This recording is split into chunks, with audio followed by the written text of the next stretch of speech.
Thank you for staying with us. There's no respite yet in the crisis rocking public universities in Nigeria as the striking lecturers appear poised for a lasting showdown. The Academic Staff Union of Universities, ASU, has extended its ongoing strike embarked upon more than 5 months ago by another 4 months, 4 weeks. 4 weeks, I beg your pardon. This followed the inability of the federal government to implement a memorandum of action entered by the two parties in 2020. The national president of ASU, Professor Emmanuel Oshodeke, said the decision to extend the strike is to enable government to resolve all outstanding issues.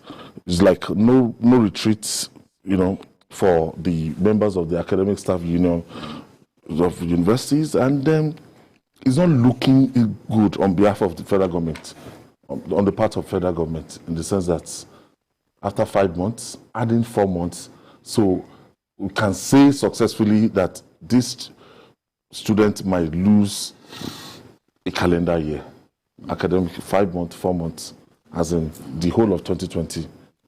2022 might just go the way of 2020. Yeah, it's a sobering story.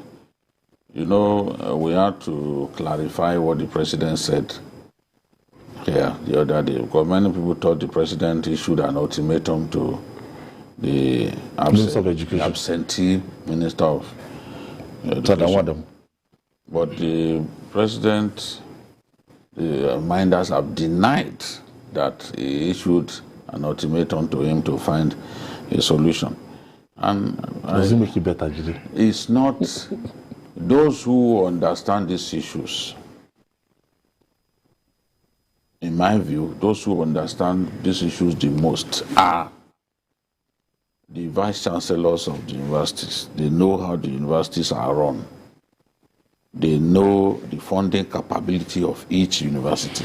And they've come out to tell us that only the president can take the decisions that will end this strike. Only the president can say disenroll academic staff and even non-academic staff in the universities from IPPIS. The VCs made that point clear.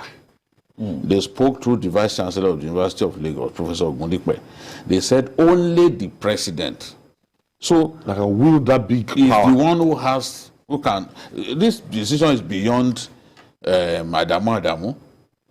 A decision that would entail a supplementary budget in excess of 200 billion.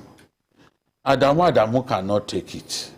Neither can my friend, the little man, Dr. Chris Ngige, take that kind of decision. Let's not kid ourselves. This is the president. This is the first time I'll be getting this angle. But we don't know. Because when people see, they say it's Ngige and Adamu. No, Ngige can even on his own. I'm not saying that Ngige is chummy with ASU. Of course, at this point, if you say Ngige is chummy with ASU, people will ask, are you okay? They will ask that question. Are you okay? Are you okay? They will ask that question. He's not chummy. They are not happy with him. They think that, he's siding it's part government. Of the system. That yes, they believe that he's siding government and all that. But these decisions, those two issues that they are asking for, renegotiation of the 2009 agreement, which will mean that they will all receive salary jumps. Their salaries will go up, as recommended by the professor, the Briggs, Dr. Neme Briggs.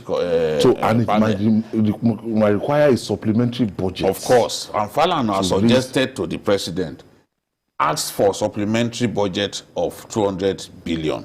But the finance minister has said that what they're asking for will be in the region of 500 billion, higher than Falana's projection. Now, is that a decision that Adamu can take? Is that a decision that Chris Ngige can take? No matter how they feel about these things, those decisions are beyond their powers. So it's the president that we have to appeal to, because he's the one who can take this decision. And there's something that the university lecturers said that struck me. They said, since there is no sign of any serious commitment on the part of government, there is no need for the NEC to consider suspending the strike. Can anybody say this is what government is offering? They were the ones who set up the BRICS committee, and they jettisoned the report. Let us assume we are asking for too much, which is not even the situation.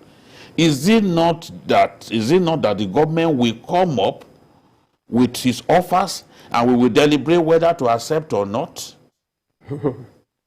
That is the thing. I said this even, I think, on Sunday, that look,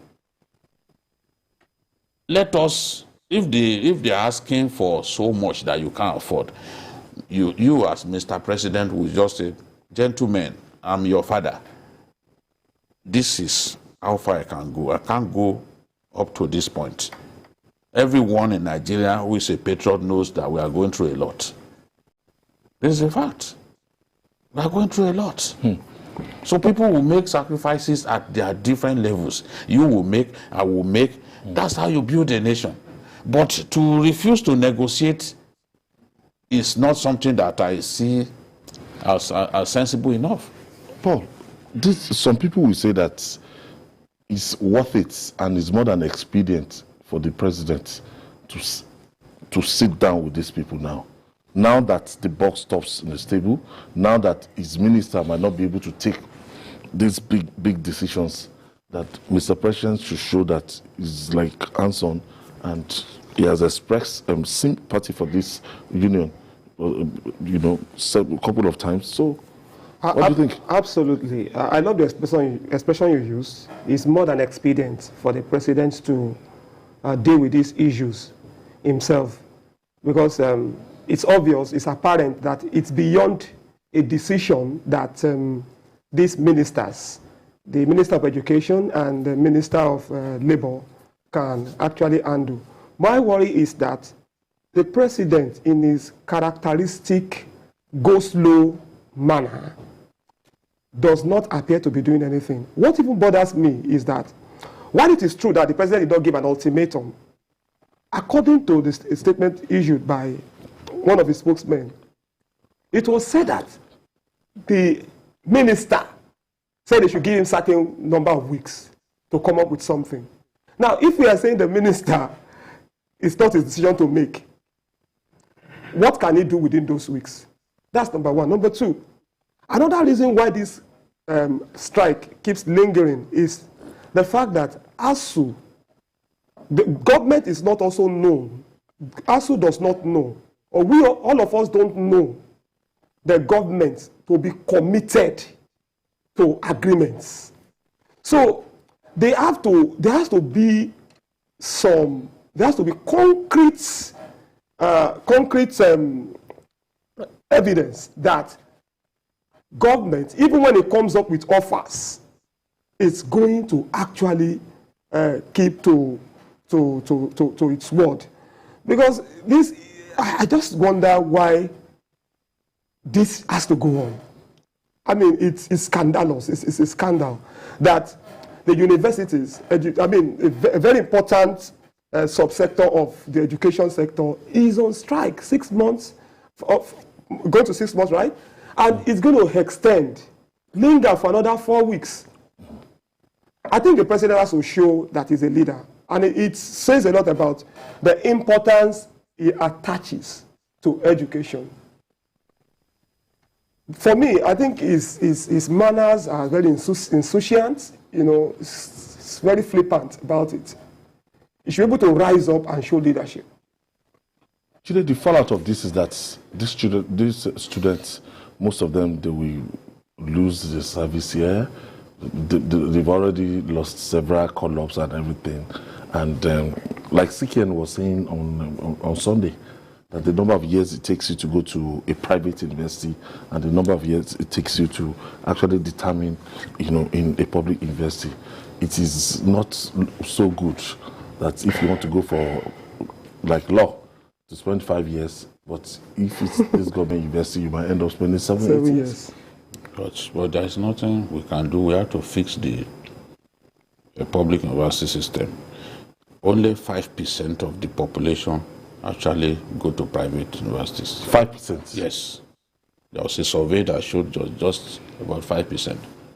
So if we think that the average Nigerian can pay 800,000 on the average, in some private universities to read medicine, you will pay in excess of 2 million per session. So how many people can afford that? we have no choice. We have to fund the public universities sufficiently. We have to provide their needs. A lot of the people today who are hitting their heads against the wall over HASU, they went to public universities. Their parents were not rich. Their parents were not rich. I can't even remember what was the private university when they established just because Nigerians, when it comes to history, our people are very weak, very defective. We even a sense of very recent history, a lot of us don't have. A lot of us don't have. So people need to be reminded that the people who are ministers today, they are products of the public university system. Today, a good number of them may not see any wisdom in putting their children in the same universities that made them who they are, the same universities that turned them to human beings, that turned them to adults in the real sense of the word. They are sending children abroad. Apart from people like Chris and Gigi, who allowed his children to go to school here. Yes. Even when they go abroad, they still brought them back to come and school. I told him, it's a very unusual, stubborn man. The children were over there. He brought them. I said, you will school here. Because whether we like it or not, our people will be brought up in line with our culture if they schooled here. You can spank your child, but there is an Ivorian footballer who spanked his child, and his football career ended because he went to jail for beating his child. If I beat my child, I can't go to jail. You are in Nigeria? In Nigeria, nobody will send me to jail. I will beat if you misbehave. I will beat you. This caller. Festus from Ikorodu is calling us. Thank you for staying with us, Festus. Good evening, sir. Hello, good evening, sir. Good evening. Go ahead with your contribution, please. Yeah, my contribution, I'm Festus calling from Ikorodu. Yes, sir. Thank you, sir. Yeah, my contribution is that if you look at our president's body language, it doesn't react to most of the issues. Yes, sir. I am calling. I say my contribution is that if you look at our president's body language, it doesn't respond to issues. Okay, let me just take that. It doesn't respond to you. Yeah, you've made your point. Thank you, Festus. 5 months is enough time to respond to a strike. 5 months is enough. I mean, you can't use that to justify what's tell going me something. You were saying that you can't go to jail for. Yes, Omar Ben Salah. Your children. He was the best Ivorian player when we were struggling to qualify for the 1994 World Cup. They beat Nigeria 2-1. He was the hero of that match. Then he beat up his son. He ended up in jail and his career ended. I double dare any of my 3 sons to misbehave. It will take serious begging by their mom for them not to get the spanking of their lives. I double dare them. They know.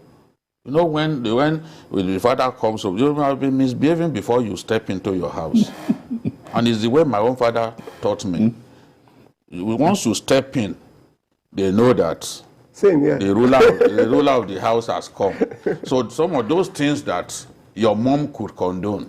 Exactly. I think Kolade told you to use to spank you. Seriously.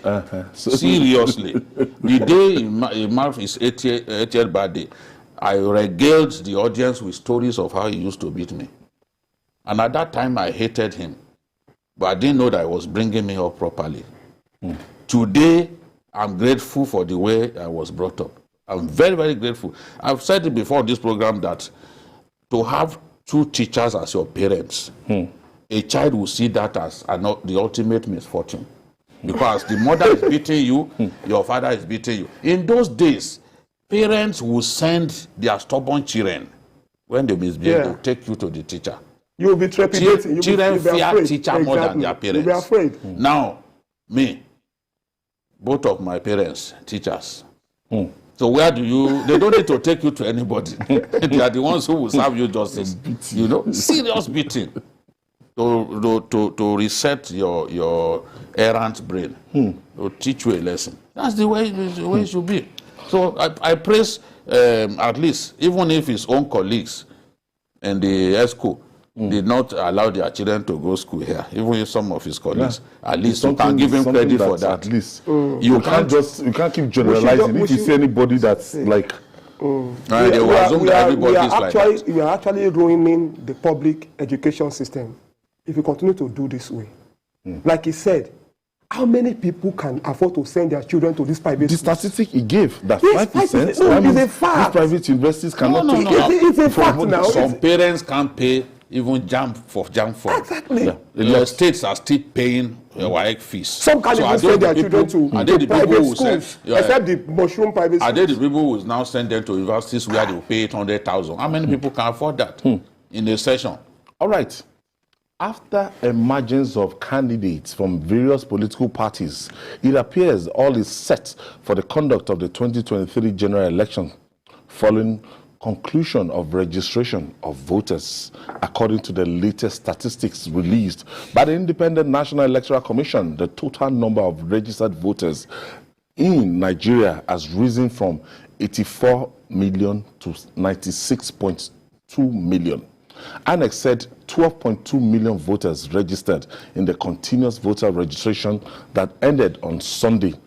Based on the data from INEC, the Northwest Geopolitical Zone made up Sokoto, Zamfara, Kano, Kaduna, Katsina, Kebbi, and Jigawa states has the highest number of registered voters with 22.67 million. Southwest Zone, comprising Lagos, Ogun, Osun, Oyo, Ekiti, and Ondo states, followed with 18.3 million registered voters. The South-South, which comprises of Akwa Ibom, Rivers, Cross River, Bayelsa, Edo, and Delta, is third with 15.2 million registered voters. Lagos maintained its position as the state with the highest number of registered voters with 7.1 million, followed by Kano with 6.02 million. Babajide, we've added it. Now, from what we've seen, from 84 million, you know, this is data. I know they deal with biometric. From 84 million, we've moved to 96.2 million. Yes. So that will give you at least a rough estimate that this is if people that are 18 and above. So that theory that our population that we might be hinging to 200 million might be, you know, not far from the truth. That aside. But the bottom line here is that from what we are getting now, the Northwest Geopolitical Zone. Yes. So why is the awareness so high when you get to the north, when it comes to things like this? Well, the political culture of the North is greater than the political culture in the Southwest. They are much more easier to mobilize for political reasons more than people in the Southwest and the South generally. You don't have to spend as much as you will spend here to mobilize people to come out on election day to vote the way you need to strive and spend money here. That is a fact. Then the medium that is still the most popular is the radio. They cherish their radio a lot. I'm so and sorry, they that's are very politically medium waves, short aware. waves. They are very politically aware. Absolutely. You know, whether they are based in the whether you are in the UK or anywhere, they still manage to listen to that medium. So you see, the average Fulani man is in the forest, but he has his radio. He's listening. They understand politics because they are constantly learning through that medium of radio. Our people around here don't have that kind of orientation, that kind of culture. So, and then I also think that it is made a lot easier, and I have evidence of this. It is made a lot easier to register in the north, in the far north than here. I've seen our people wake up around 4 a.m. to go and register. I'm not talking about this recent registration, before now, which was the time when most of the people actually got registered. Our people will get to the registration centers, those wards, as early as 4 a.m. But whereas you see an individual, just one person, being attended to, I had that experience. somewhere in Kano, you know, they've made it a lot simpler for their people. Those making it extremely difficult here for people to register, I don't know what they stand to gain. Maybe some of them want to make money off it, because you see people, you know, giving tips just to be attended to. I don't know what they stand to gain. But I'm saying that if it is that difficult over there, there's no way you'll be able to generate these numbers. But in spite of that, this is also consistent with what we had the last time. Lagos had the highest, yes, even at that time. But on election day, election day, they don't show up. Even Akwa Ibom, they will record higher votes than Lagos. Not even talking of the our governorship election, we can't boast of 2 million people coming out. No, even those 200 and something thousand people will come and vote. You know, so meditation being made compulsory. It's the kind of numbers that we got last year. I mean, in 2019, we will never get those numbers. We might not get. No, we will not get. We will not. 15 million votes. Ayo, we will not. We will not. We will not, because even the process having to line up for so long with other people, it will limit the number of votes that you can generate. It's a lot different when you say, okay, use incident form. Incident form. There's no such thing. Yes. Again. If everybody must use the electronic accreditation, there's no way that you can get that figure. Such huge figures. Now, a lot of people are saying that Sunday, that it's they still, a lot of people, the awareness is high. They are ready to go and register to, participate in that election. Yeah. But the deadline, 31st. Yeah. And a lot of people are begging INEC that, look, you can still open this window. We still want to participate. But this figure. There will be an end to it. There has to be a time. There has to be an end. There has to be at some point. There has to be at some point. Even if they extend it, they will still. The truth of the matter is, even if they say, let it still end September, someone will still beg and say, we have not registered. Yeah. But what I'm very traveled when you are doing it. But what I'm very happy about is this. I hope it translates into into something positive on the vote on the election day proper. I see a heightened awareness among youths. Among this, the newly registered voters, over 71% of them are young people. According to INEC statistics, says 88.7 million are between ages 18 and 24. 2.4 million are between ages 35 and 49. There is something making this ones. They are at home now. I don't know at home. To be interested. But then, whether we are going to see a reflection of that on the election day is what we don't know. But I think that it's inspiring when I see a lot of youths now saying we are interested. Reason being that the younger population is higher. And Yes. it is time the youths did contribute substantially to the cause of this nation, the way the nation moves. You know, youths have successfully got the not too young to run law being passed. It is now for them to say that this is where we want to go. Now, if you keep complaining, they keep playing football, telling in Lagos here and Southwest play football, say, we don't know who go win. That's the kind of attitude. They go write the result. They go write the result. That's not the kind of attitude. I'm saying this to encourage them that it is beyond. No, the truth I think today we've gone past that era that your vote will not count. It will get more people to believe in the process.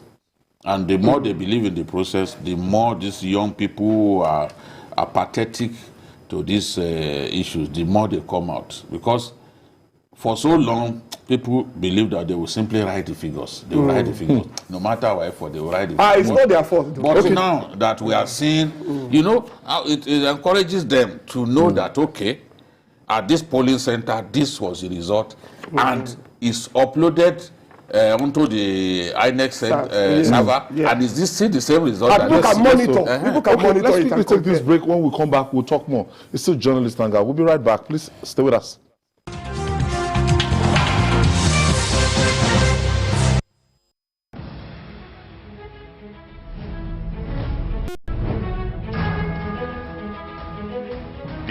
Medical Sciences, UNIMED, in Ondo City, Ondo State. It's not just the first specialized medical and health sciences university in Nigeria. It is the best ground for training in the health professions and medical sciences with outstanding products.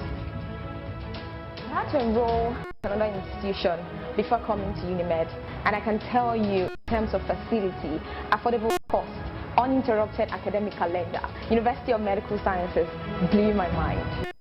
In just 7 years of its founding, the National Universities Commission, NUC, ranks UNIMED best among medical and health sciences university in Nigeria, 4th best state university, and 19th overall best in Nigeria in 2021. UNIMED, proudly Nigeria's first specialized medical and health sciences university.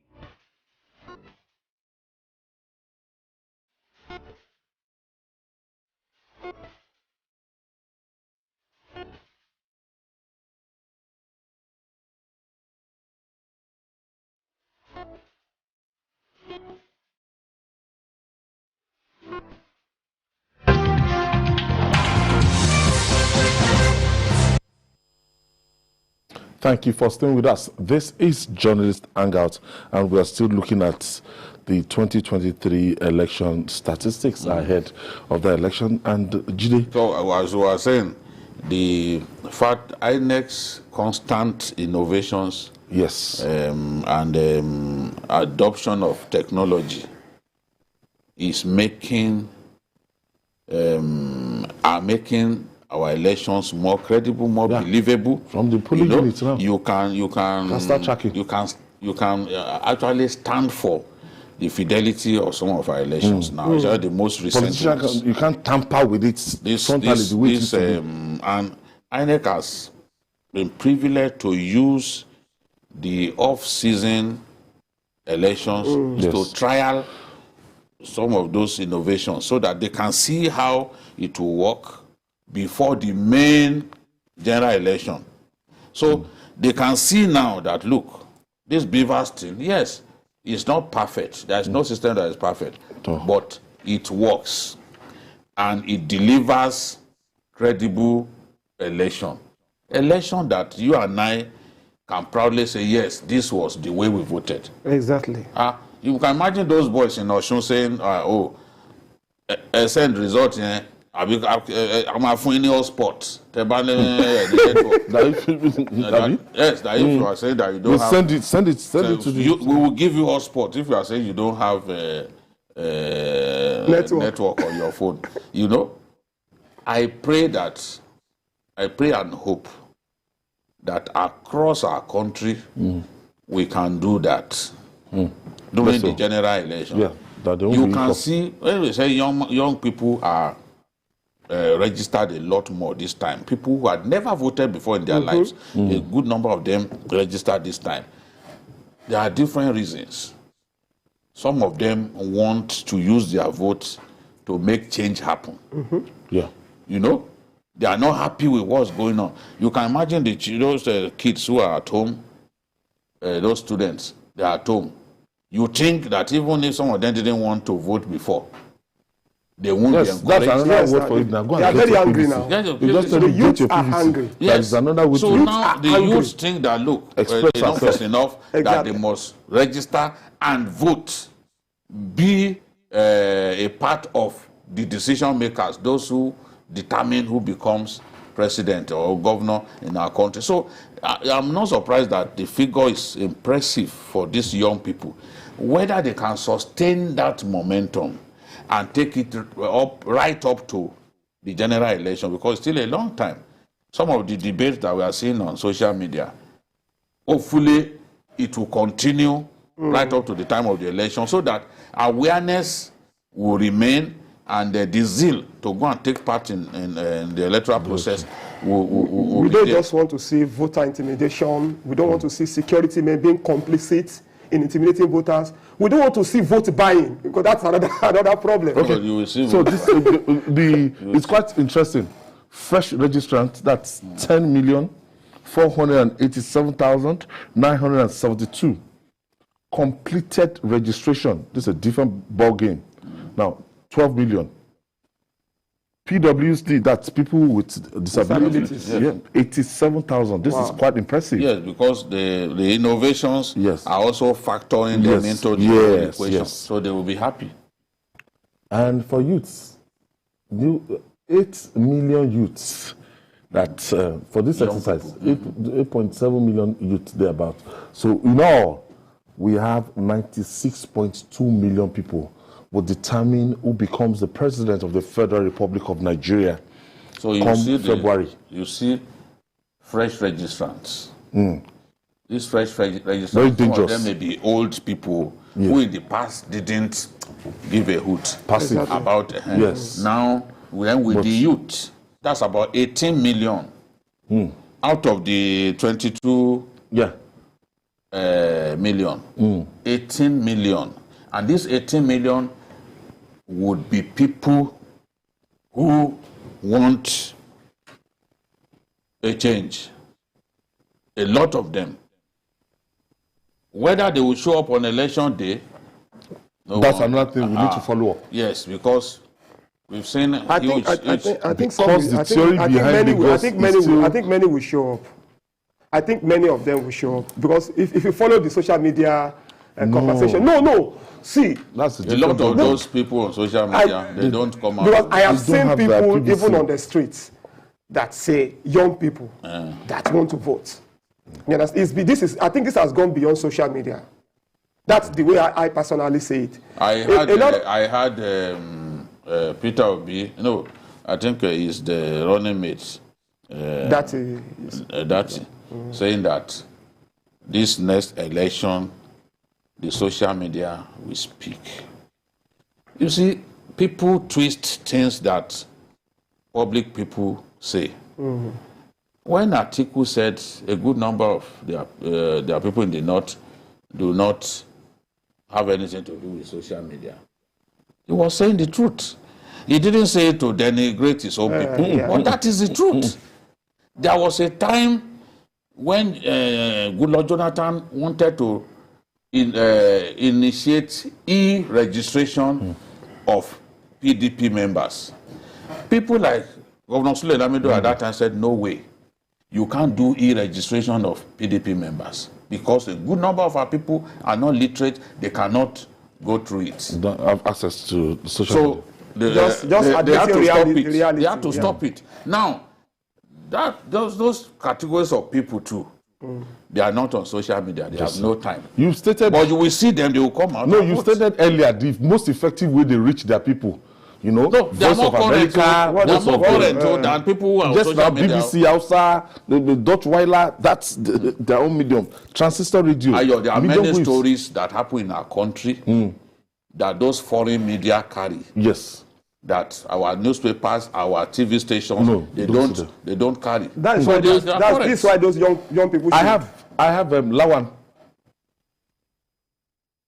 Thank you for joining us, Lawan. All right. Good evening. My name is Lawal Suraju. I'm calling from Maiduguri. Okay, go ahead, please. I'm a Nigerian youth, and would love to see change. It is different going on social media to make noise, and for you to go out and make that change you want. To me, yes, we need change. But if we look at it, these are the same set of people that are still ruling us right from 1993. All these people have been in power. If we really want change, let's have fresh minds. Let's have fresh people. We're still we're still beating around the same bush. These are still the people ruling us from 80s. Tinubu has been there since.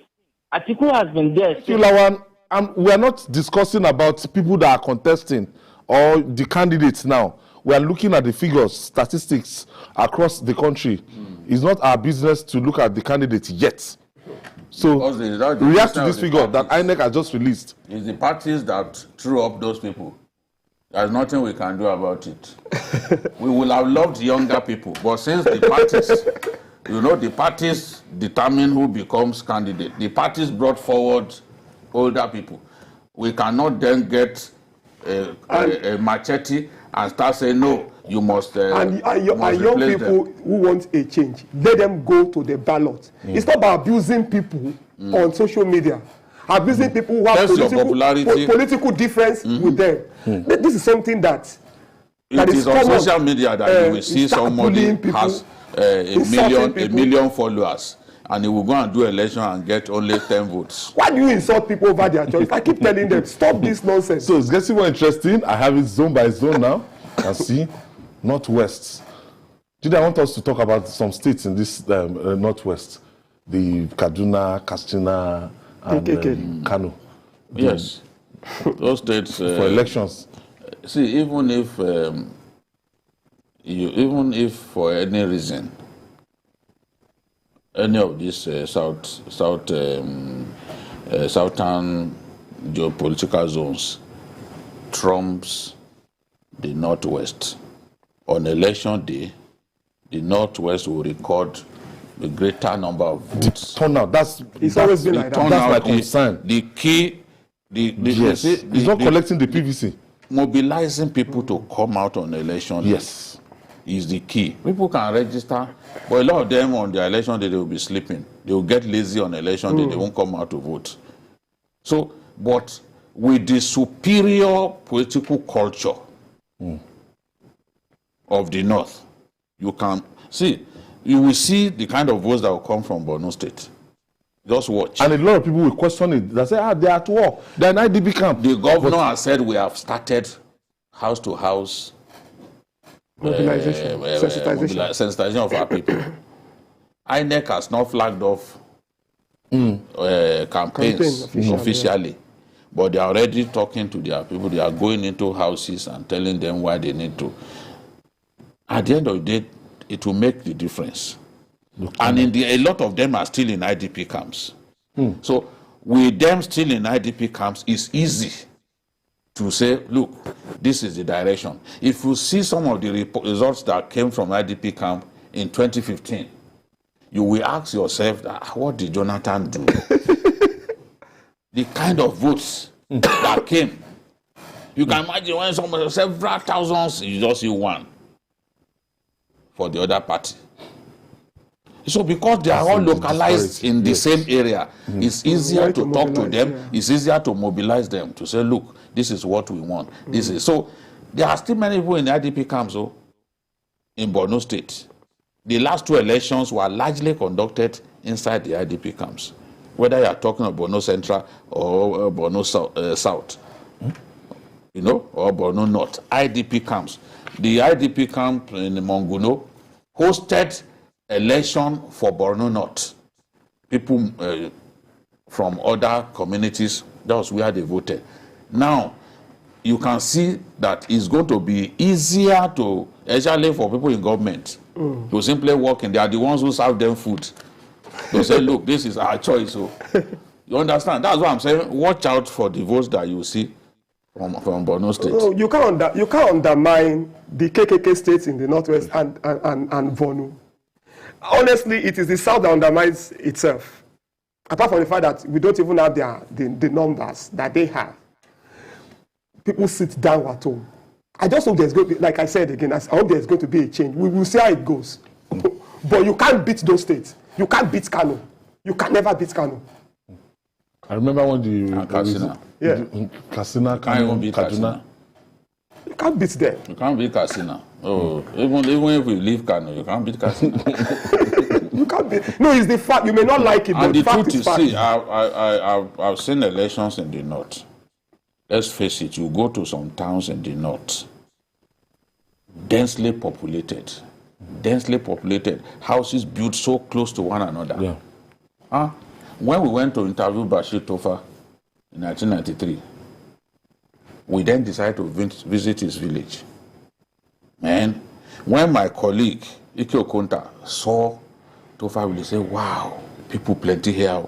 We just see people just... Tofa village. Yes, just mushroom out of their houses. Just, people plenty here. So when they return votes, you will now be thinking that they wrote figures. If you see people coming out of some communities, you too, you will say, people there.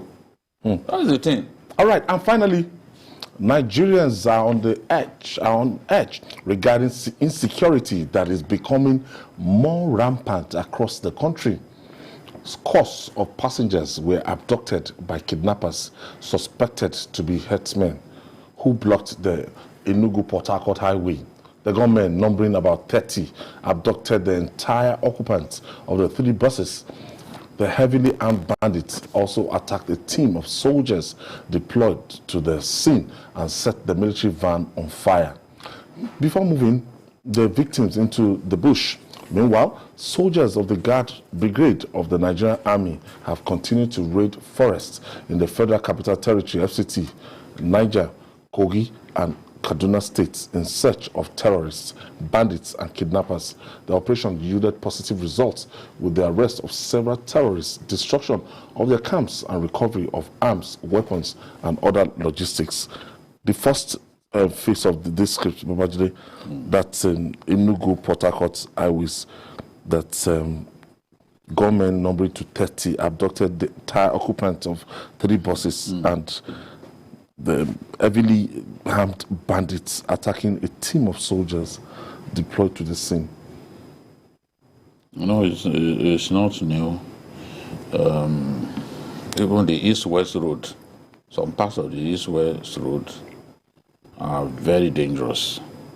This idea of kidnapping entire passengers in a bus actually became popular along the East-West Road, the Port Harcourt end of the East-West Road.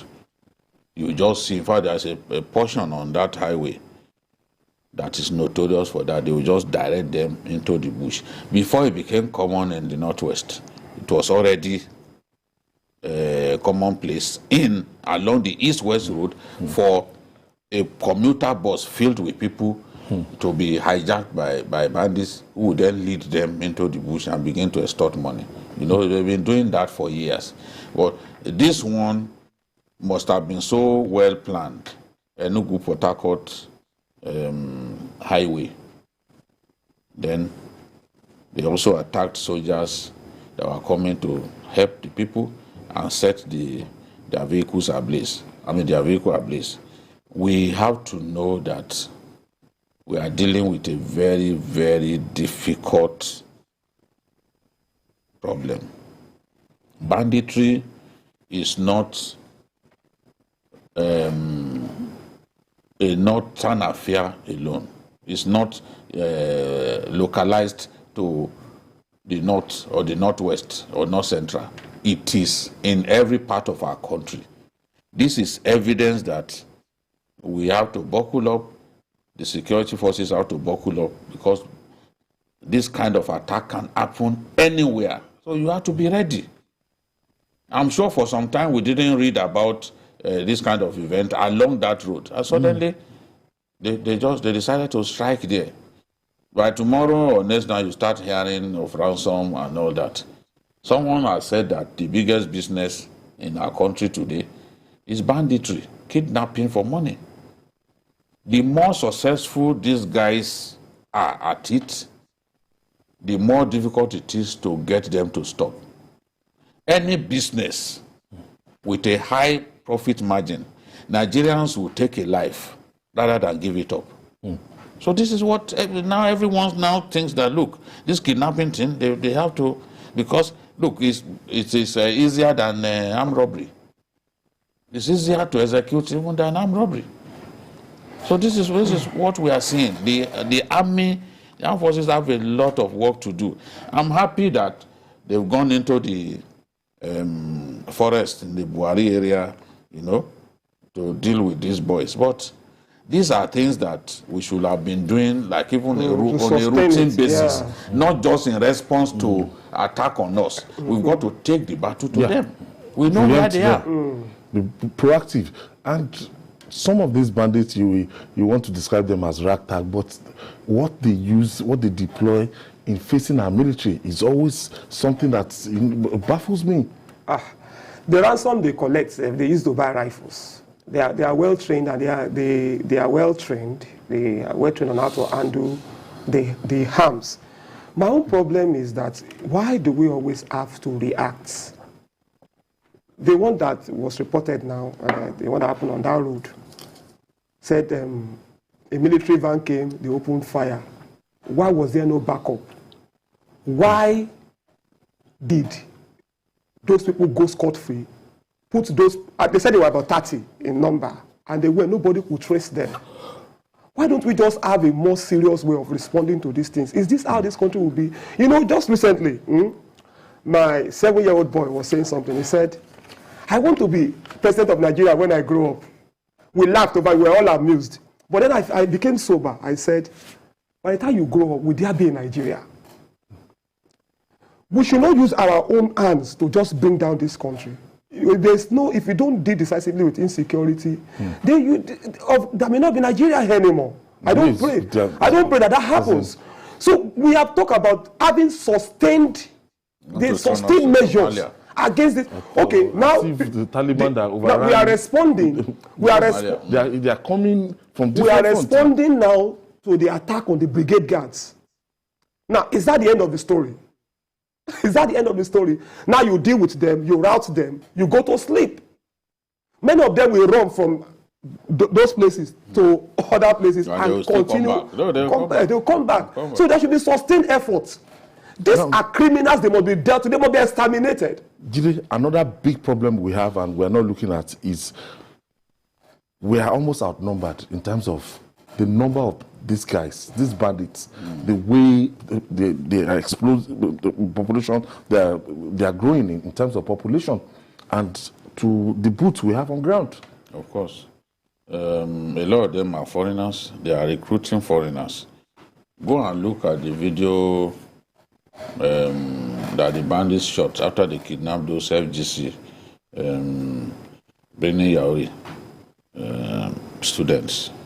Go and look at the video. If you are familiar with our own people here, you will know that a good number of those guys carrying those weapons, they are not Nigerians. They are not Nigerians. Not testy. Yes. Look, remember when I went to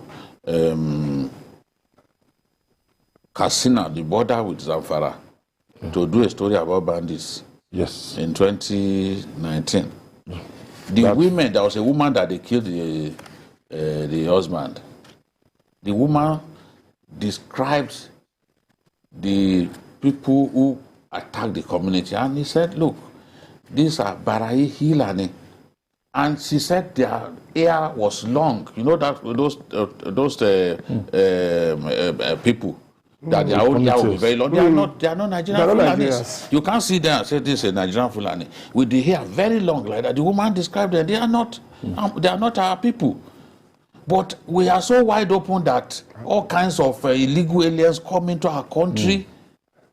Some of them even vote in our elections. They come into our country and then begin to kill our people.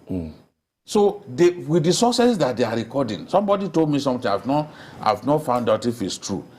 He said ransom money from Nigeria is now being used to develop some parts of Niger Republic. There are some buildings that were not there before are materializing that ransom money is being funneled to develop, because a good number of those guys operating here are not Nigerians. So some of the money that they make here, they repatriate it to their country. So this is the thing. We have to protect our borders, stop these illegal aliens from coming into our country to kill our people. That's the thing. And they easily mix up with the population. But they're identifiable. That's the thing. No, they are. They can identify them easily. Then why can't we do something about them? In Borno State now, there was a story that I read some days back of an Arab that was arrested. Came to fight with Boko Haram. To fight for Boko Haram. Arab. Another thing. The people that were arrested in this purge they are doing in Abuja, in Boa, give reports that do reconnaissance and give reports to their people in the forest. I mean, they stand by the roadside. We have lots of information. So everywhere now, they've recruited so many people who provide information for them. Some people go to supply them bread in the forest. Some go to supply them even prostitutes in the forest. So they have people provide them with information, and then they'll just come and strike. Government has been they've been arresting some informants. They need to do that a lot more, because these guys can't be far away in the forest and know what's going on. Exactly. It is the information that people provide them that they use. How do they know when the military vehicle is going to pass through an area? And they will now arrange for ambush. How do they know? It's because some people give them information. Okay, Julie, let's talk about our soldiers, the Brigade of Guards now, that they continue to raid forests in the Federal Capital Territory and to make arrests. Yes, the Brigade of Guards' responsibility is to provide security for the seat of power. And they have their different formations. They've broken them up into different formations with the responsibility of protecting the entire seat of power. So when this happened, it was clearly a slight, because we have elite troops with the responsibility of protecting the seat of power. They have one of their units even in Kefi. Kefi is not far from Abuja. So when this kind of thing happens, it becomes an embarrassment that the elite troops that should protect the seat of power get attacked and people will be killed. Look at the report that the NSA gave, which contradicts that recorded audio that soldier. Of course, that soldier. Of course, that soldier can't even have a full understanding of what's going on. They have other units. You can only talk about your own unit. But look at the NSA's report. The way he said it, you know that, look, this was a bad day for the Nigerian army. I just hope that, look, in anger, they will descend on the whole of that area and show these boys who is the master. If they don't do that, even people will lose confidence in their capacity to protect the seat of power. Abuja should be the most protected place in Nigeria. Everywhere should be protected. When I say most protected, if you attack Abuja, you are poking your eyes in the face of the president. You are poking your eyes in the eyes of the president. It's a disgrace. It's a disgrace. You are poking your eyes in the eyes of the president. It's an insult. Thank you for your contribution. Bikio, thank you for today's edition. And that's our offering today. Join us tomorrow for another episode of the program. You can watch the repeat broadcast tonight at 11. Join us on Sunday by 1:30 to 3:30 p.m. for Journalist Hangout on Sunday. We're on YouTube, youtube.com/TVC News Nigeria. I'm Ayodele Ozubakun. See you tomorrow.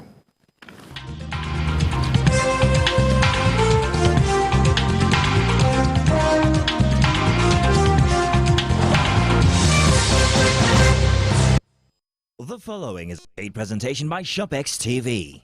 Do you struggle with your weight and find it difficult to go to the gym due to your busy schedule? Annual gym fees cost so much and home workout equipment are bulky and take up so much space. What if there were a convenient and affordable way to improve your health, improve your mood, and lose weight